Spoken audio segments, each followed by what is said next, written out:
So I make a little delivery and I collect as well. It's wonderful, eggs and rhubarb. So what were we doing before I interrupted you with the music? Oh yes, chivalry, rules of conflict and all that.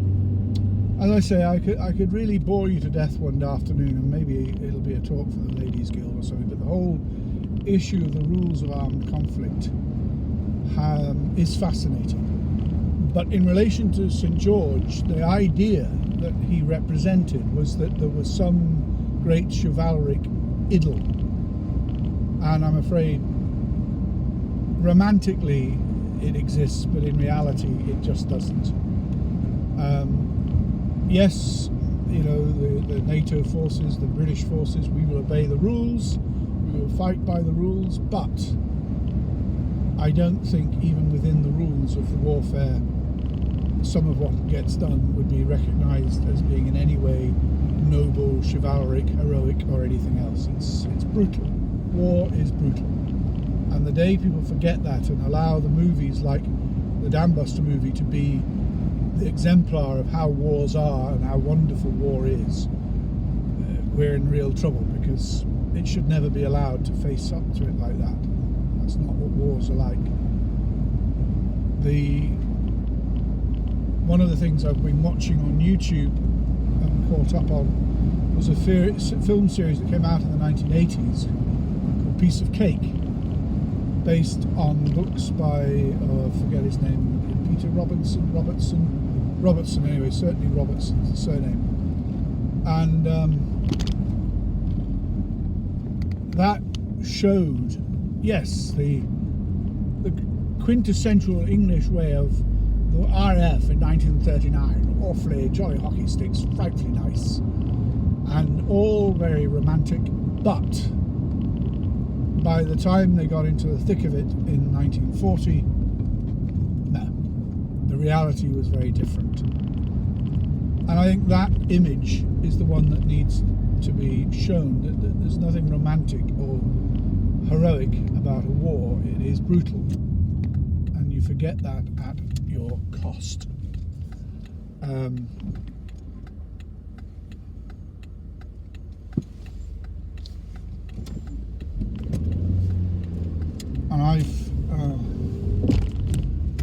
enough about me.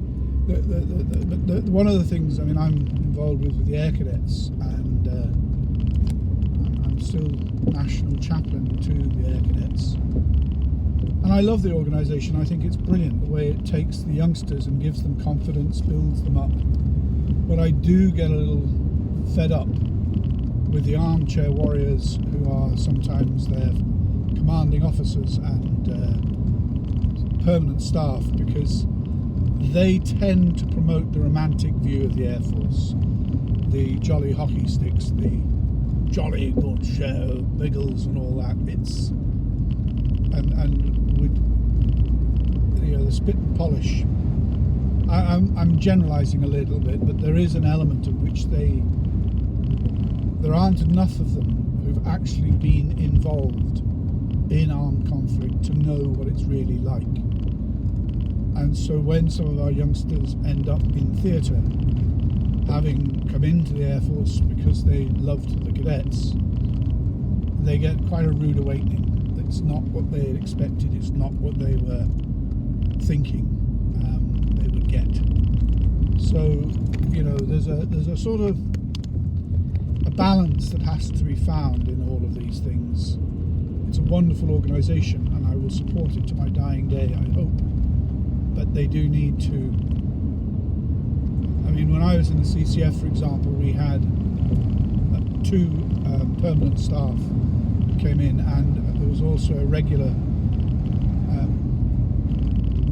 colour sergeant who came in from one of the local regiments, all of whom had been experienced military people. They'd seen combat, they'd been in conflict zones, and the staff sergeant fellow, the colour sergeant rather, he had been engaged in some of the nastier bits of the conflict in Northern Ireland. So there was no romanticism for us in that idea of being in the military. it's not pleasant. There are a lot of good bits to it. There's a lot of there's a lot of rewards to it. I certainly had some wonderful times, and I was able to see the world, but the prices are high. Anyway, enough of that. But I got onto that because I was talking about St. George and this chivalric notion, and in some respects, it's a nice idea, but it really doesn't exist. And I prefer that England would perhaps reevaluate itself and look to some of its other noble saints, possibly St. Alban, possibly, why not, St. Edward the Confessor. Julian of Norwich, for example, she would be a wonderful patron that represents the England that we actually really would want to be model, that we want to model ourselves on. Anyway, I'm an Irishman, so don't take too much heed if I am slightly knocking your patron saint, but I do think there's something incongruous about having St. George as a patron saint, when basically what he represents is something which I think he himself would not have approved of, and which, as an idyll of chivalric nobility, actually, whilst it's a beautiful romantic notion, it really doesn't exist, and trying to pretend it does and inculcate it gives, I believe, a rather false witness. That we as Christians should not be party to. However, this is meant to be a pleasant ride out in the countryside, not me dissing your patron saint. But one of the things you English, you do have some good singing shanties for the sea. You've got a few nice folk tunes and songs, most of which people forget nowadays, but there was a time when they would have been taught in all the schools. And I'd rather we kept teaching those than, things. Well, everybody knows about Ilkley Moor Bartat, and how the man from Yorkshire went out without his hat and he died. But the old Tom Cobley,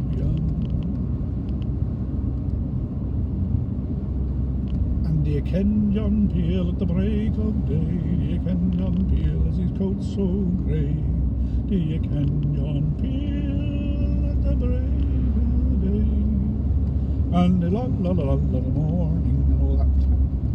You see, lovely songs, but one of the songs, you have a lot of them are fairly recent, that people, or revivals of old songs. Gilbert and Sullivan, of course, produced some amazingly quintessentially English songs about how you would be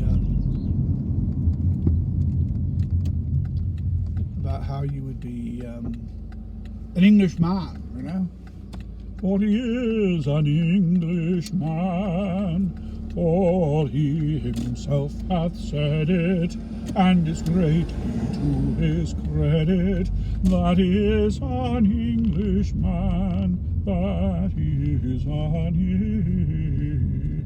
Englishman. And then there's the other one that's comes from Gilbert and Sullivan, Modern Major General. Everybody loves that one. Or there's Iolanthe. You've got the We are peers of higher station. Or there's Blue blood of water veil art thou to serve us now, though dating from the flood. Blue blood, which brings me back to the futility of this notion of chivalric honour and glory. There just isn't any.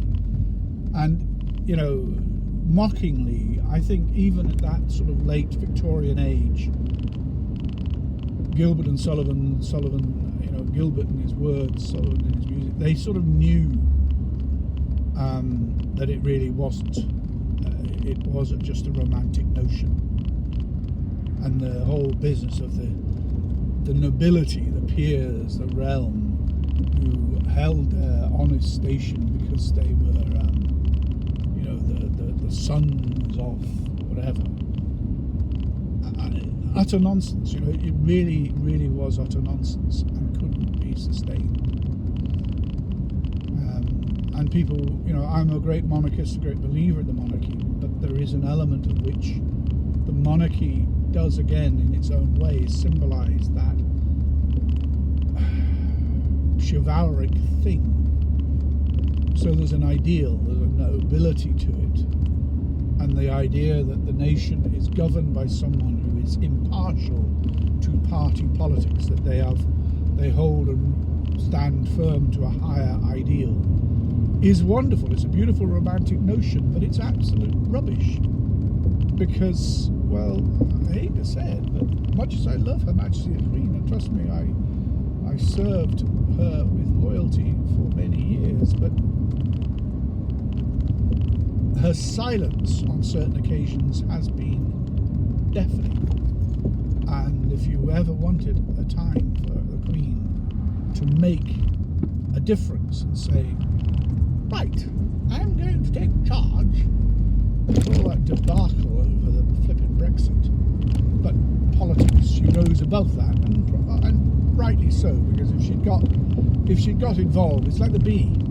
If she uses her sting, she's finished. And the Queen has to be very careful to nudge, advise, but never actually say thou shalt or shalt not do, whatever it is. She does have to remain aloof, above the politic.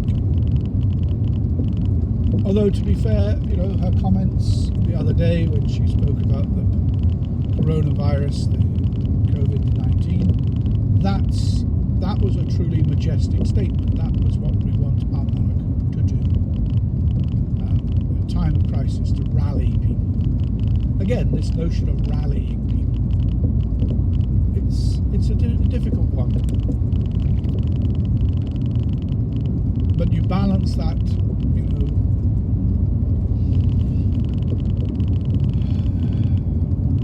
we look at many things, as I say, in light of St. George. The name George itself, chosen by the German Hanoverian rulers, partly in an attempt to demonstrate that they are worthy citizens and noble in their way of being, that they're good people, and they were British, they were English, because their name was George. Really? I mean, the 5th and 6th did okay, but the first 4, yes, well, tricky. Although, to be fair to George III, as we drive through this Fenland countryside, Farmer George, he was actually a very good king. Yes, he notoriously went a bit potty towards the end, and his son, Prince Regent, took over and was the pillory of the press at the time. But the idea of waving,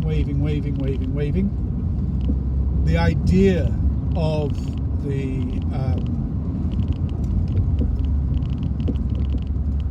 king, who basically known originally as Farmer George, that he introduced the crop rotation, that he was at the forefront of many of the innovations in the agricultural revolution that took place towards the end of the 18th century.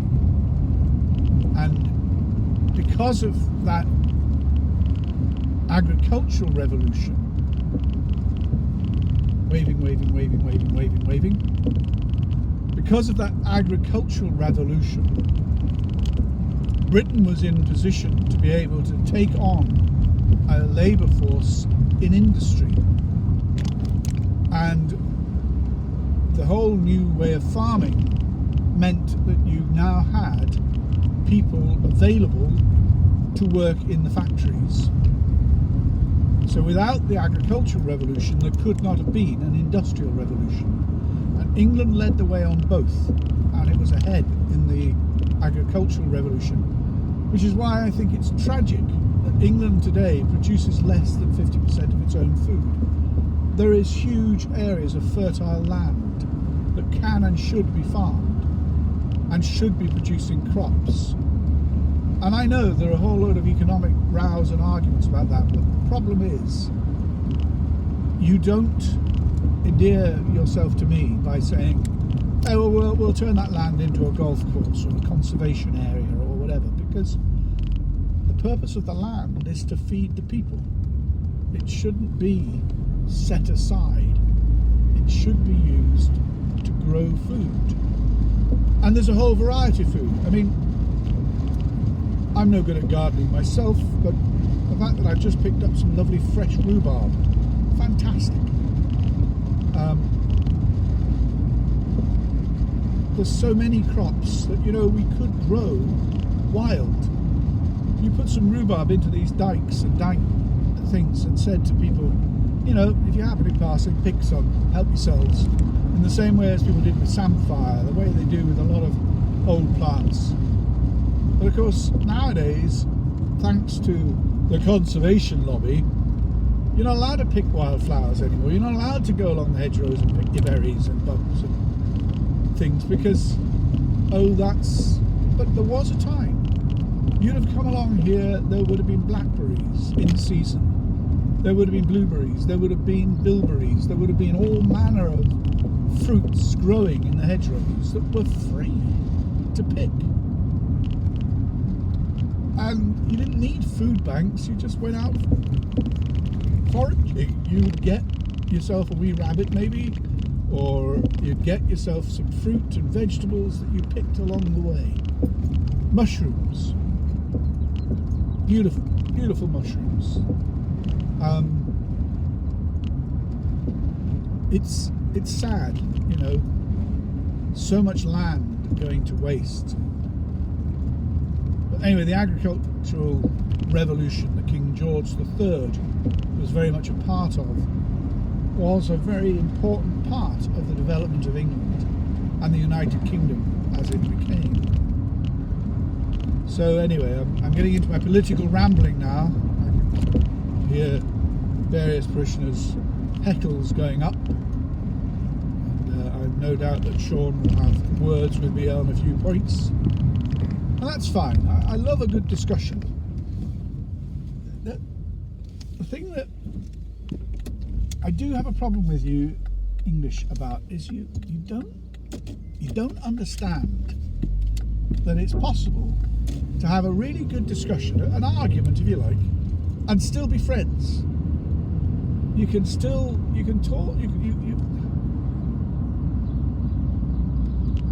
can have a debate, throw ideas into the pot, melt them down, talk them through, have a little symposium, call it what you like, but it's an argument basically. And at the end of the day, you learn things, you learn about each other, you learn about yourself, you learn information about whatever topic you've picked. And a lot of the argument, a lot of the conversation, yes, it's spoofing. You're taking a point and you're stretching it, you're exaggerating it, you might be pushing a point. All those sort of terms come into play, but at the end of the day, a good, healthy discussion is it would get rid of an awful lot of people's stress, you know. I think, that in this age where we've got people who've been brought up in this notion of equality, and the whole let's touchy-feeliness in the employed and not able to You can't call spades spades and shovels shovels. You have to reinvent the language almost every other month in case you offend somebody. We've developed this culture, and funny old thing, the incidence of stress-related illnesses has rocketed. You know, people get stressed. And I think it's important that therefore that people should be allowed to have a discussion. People should be able to put their views and say, bum, bum, bum, bum. And you air the ideas, you vent your feeling, whatever you want to call it, and you move on. And that's the point. You move on. And, you know, I'm going down this Plash Drove because I can. I have no idea where it's going to go, except you'll end up probably back in the Leverington Common. Be that as it may. There's a lot of dust on this road, so don't panic if I start coughing.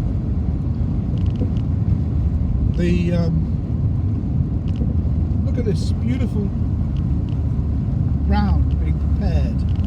You know, there should be beautiful crops growing here. I mean, you could lower the price of beer if you grew more barley, for example, more hops. You could, I mean, if you really wanted to, you could grow crops for biofuel. But again, I'm no scientist, but biofuel isn't necessarily the great wonder or economic delight that people think it might be. But that's another day's discussion. So all of that started from a little thing about St. George, you know, chivalry, and that led on to the notion of hereditary peerages, the monarchy, George III, farming. And once you get onto the subject of farming, well, there's another subject I could then get onto, and we won't, because it is definitely a subject that is your sugar beet. It's definitely a topic you don't want to raise in the bar, because it will definitely get hackles up and people arguing.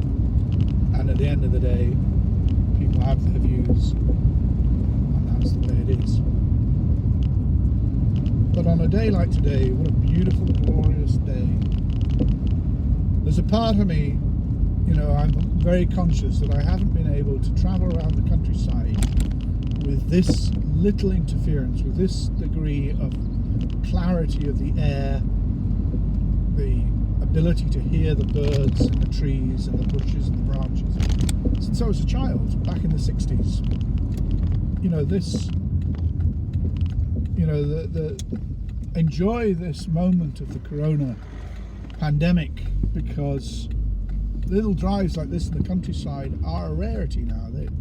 There's just too many things going on. There's too much clutter and clatter and noise of one kind or another. The sky, you know, it's too busy for the birds. Well, I've noticed over the last few weeks the birds are reclaiming the sky. As I say, as a retired Air Force officer, that really is almost heresy to be uttering, but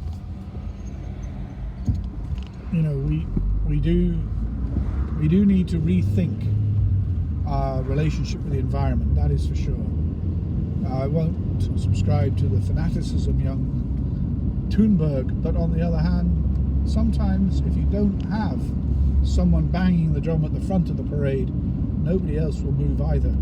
So, you know, if she's banging the drum, and the others will come out of their dormancy and follow and do what actually needs to be done rather than the extremist elements that she's calling for, then let her keep on banging the drum, because we certainly are in need of rediscovering our role within nature and our appointed duty, our Christian duty as stewards of creation.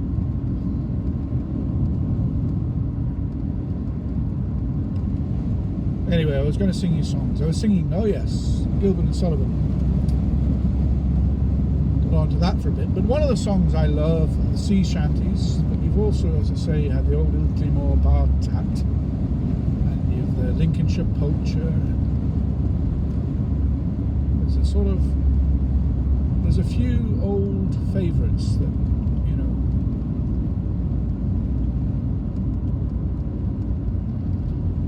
I think are in danger of being lost in the sort of ersatz of country music that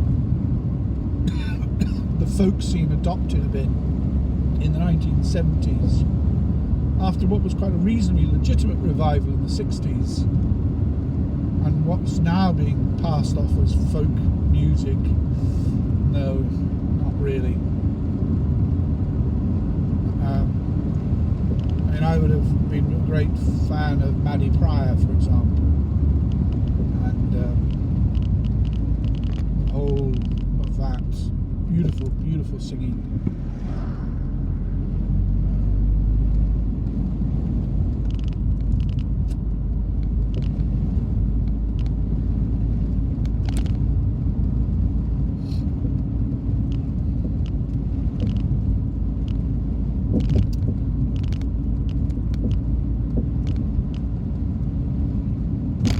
I mean, it's a sign of age and times, I suppose, but I don't follow the current musical scene really, because, well, it's become too complicated. It used to be very easy.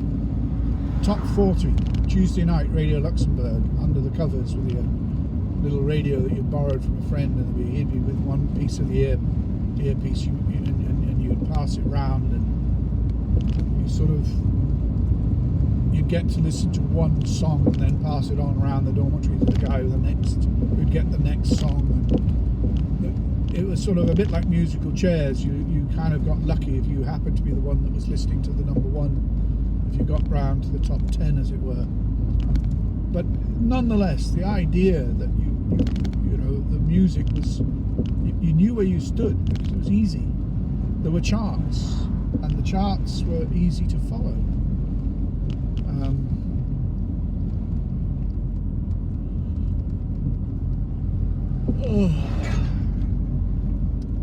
I definitely would love a pint of beer at the moment. My throat is definitely getting dry from the dust from the road.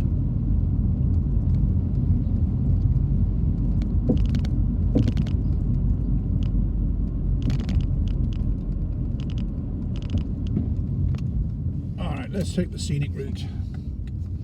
I know you're all saying I'm crackers, but you're out for the day. Come on, let's have a bit of fun. And if a policeman stops me, I will bless him in the inverse manner. Doing no harm, driving around in my motor vehicle.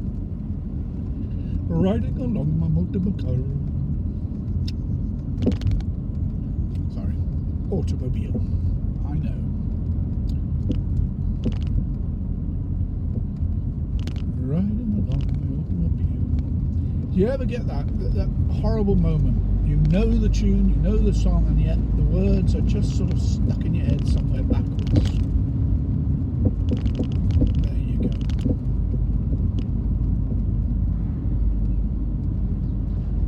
And I think so. Anyway, so you used to know where the charts. You could follow music much more easier in the days of the various bands, the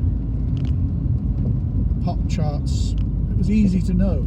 Whereas now there's all this streaming music and YouTube and this type of I've no idea who's what, and they all, I hate to say it, and I know I sound like a cranky old man at this stage, but they all sound the same. All the guys, it's that same sort of nasally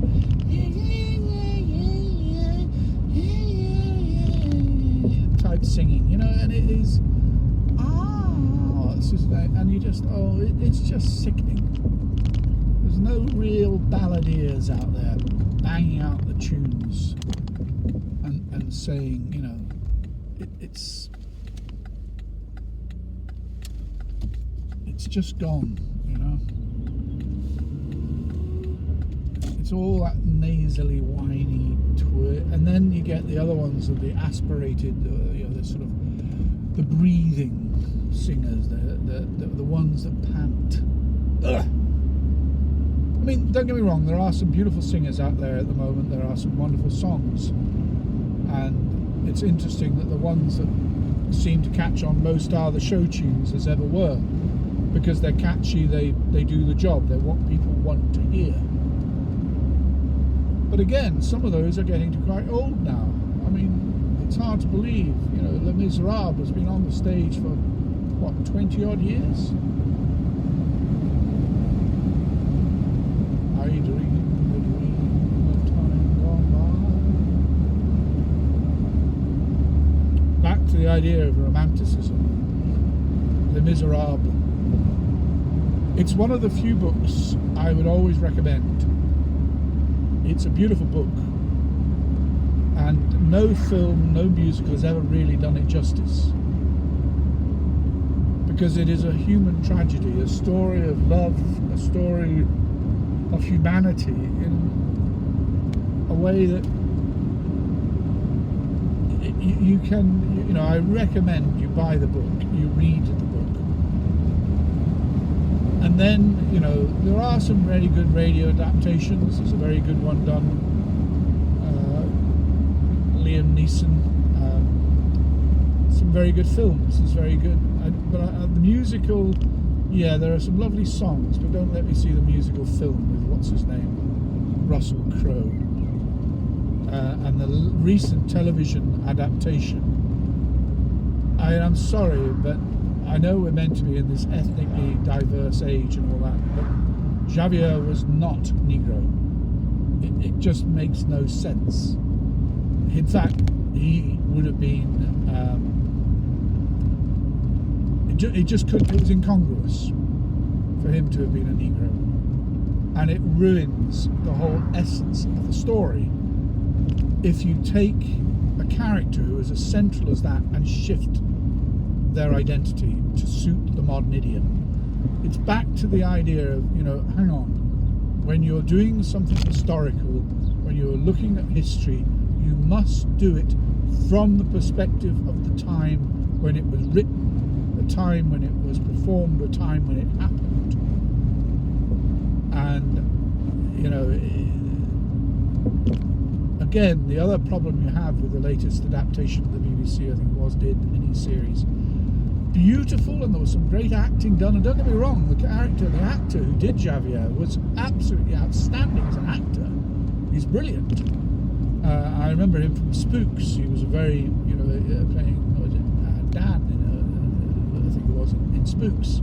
Superb actor, but he should not have been given that role. It just is wrong for the part. Well, that's my pennyworth anyway.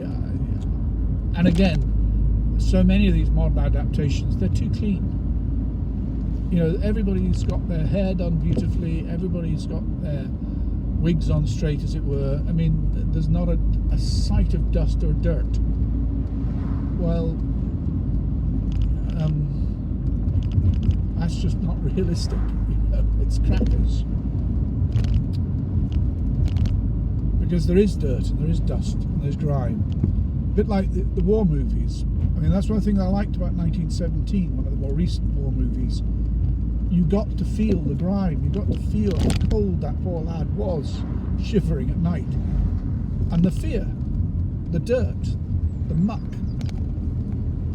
Slightly spoilt at the end of the hospital bit, but that was a bit Hollywood, but nonetheless, the film itself was quite good. But so many modern films, the actors, they're all in pretty costumes, but it's fake. And so obviously fake. That's why I hate Downton Abbey. Now I've turned off the rest of the audience. Oh dear me. But Downton Abbey and that Julian Fellows, what a... I'll be polite. But there is absolutely nothing authentic about Downton Abbey. There is no way that the ideology and the conversations that are reported to have been taking place in the way that people behave in that movie and within the TV series, there's no way that kind of behaviour would have been tolerated in the 1920s and 30s. It just wouldn't have happened. People knew their place. It was the way it was. Now, if you want some sort of idea of how things were, Upstairs, Downstairs from the 1970s was a very good depiction. But the idea of don't get me started with Downton Abbey. It's a load of nonsense, utter nonsense, written by an ignorant man who has not one jot of moral scruples, even though he claims to be Catholic and is now a lord and whatever. But he certainly knew how to marry. But no, don't get me started. Ruin your lunch, it would. Although it's tea time now, that's why I'm thirsty. I'm needing a mug of tea. For a while it was a beer I was looking for, but now, to be honest, I really do want a mug of tea. A dish of tea.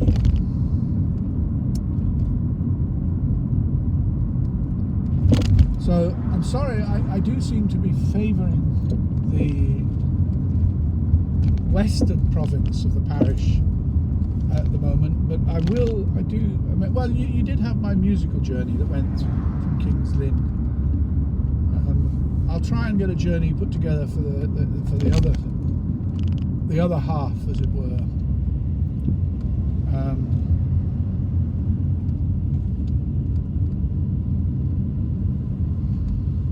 Take a look around some of the other villages. You can wave at yourselves.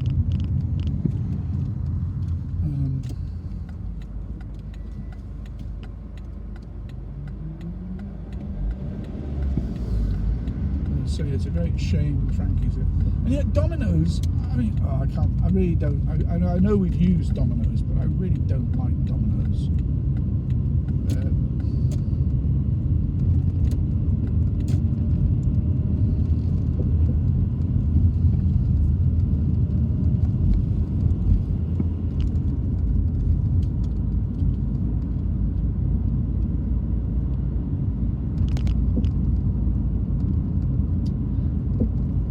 Well, anyway, so I've got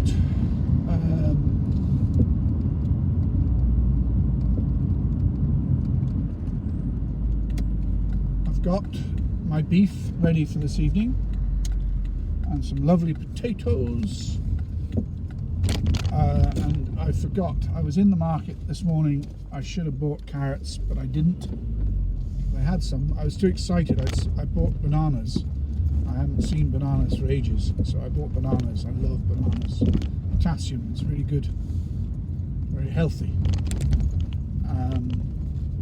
I placed my order with Morrison's, and Morrison's don't have any bananas. They're out of stock or whatever. It's a load of nonsense. But anyway, yes, we have no bananas. We have no bananas today.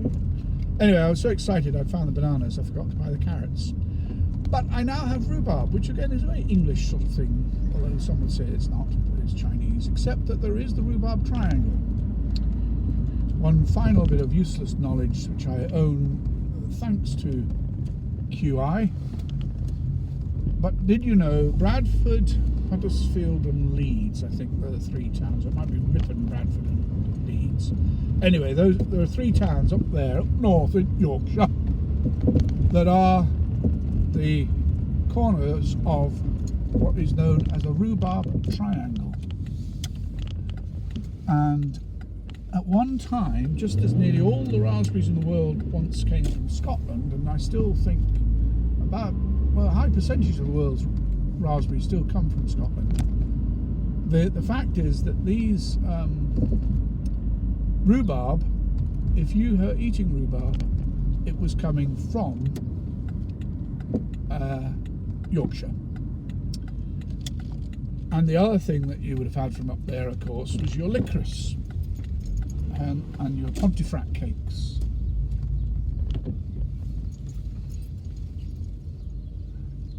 Beautiful things. They're sort of things the English kind of make that are good. They make quite good beer too.